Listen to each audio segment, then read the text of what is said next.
Hi dears, ഇന്ന് നമ്മൾ ഉണ്ടാക്കാൻ പോകുന്ന ഒരു അടിപൊളി നാടൻ കറിയാണ്. പച്ച ചീര കൊണ്ടാണ് നമ്മൾ ഇന്ന് കറി ഉണ്ടാക്കാൻ പോകുന്നത്. ചീരയുടെ കൂടെ മസാല ചേർത്താണ് ഈ കറി ഉണ്ടാക്കുന്നത്. അതിനുവേണ്ടി പറമ്പിൽ പോയി നമുക്ക് ചീരയുടെ ഇളയ ഭാഗം നുള്ളിയെടുക്കാം.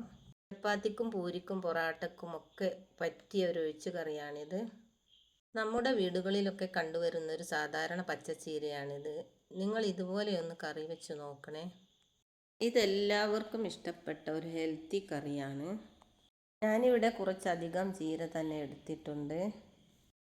നല്ലപോലെ കഴുകിയതിന് ശേഷം നമുക്ക് ഈ ചീരയൊക്കെ ഒന്ന് ചെറിയതായിട്ട് ഇങ്ങനെ അരിഞ്ഞെടുക്കാം.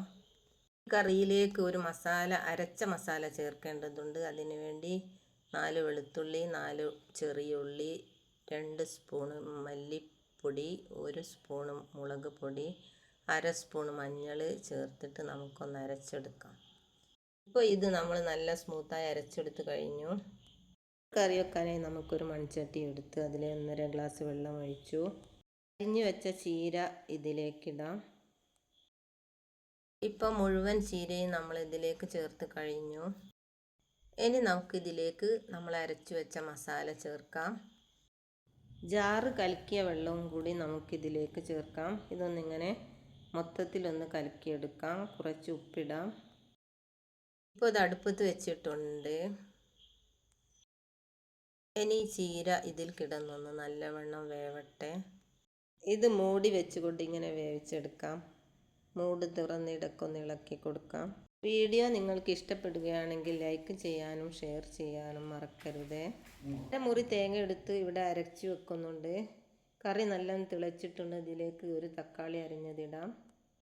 തക്കാളി മാത്രമേ ഇതിൽ ചേർക്കുന്നുള്ളൂ. അധികം ഇൻഗ്രീഡിയൻസ് ഒന്നും ഇതിലേക്ക് ചേർക്കേണ്ടതില്ല. നമ്മുടെ കറി ഇവിടെ നല്ല രീതിയിൽ തിളച്ച് വന്നിട്ടുണ്ട്. എല്ലാവർക്കും ഇഷ്ടപ്പെട്ട ഒരു ഹെൽത്തി കറിയാണിത്. നമ്മൾ അരച്ചു വെച്ച തേങ്ങ ഇതിലേക്ക് ചേർക്കാം.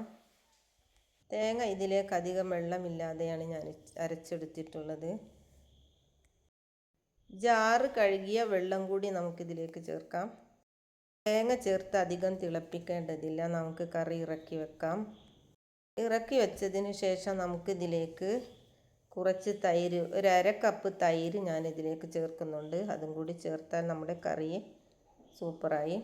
ഇറക്കി വെച്ചതിന് ശേഷം മാത്രമേ തൈര് ചേർക്കാവൂ. തൈര് പിരിഞ്ഞു പോകും ചൂടോടെ ചേർത്താൽ. ഇനി നമുക്കിതിൽ വറവിടാം. വറവിട്ടതും കൂടി ചേർത്ത് നമുക്കിതൊന്ന് മൂടി വെക്കാം. നമ്മുടെ ചീര തൈരു കറി ഇവിടെ റെഡിയായി കഴിഞ്ഞു. ചീര ഇങ്ങനെയും കറി വെക്കാം. ഇതുവരെ ഇത് വാച്ച് ചെയ്ത എല്ലാവർക്കും താങ്ക് യു ഫോർ വാച്ചിങ്.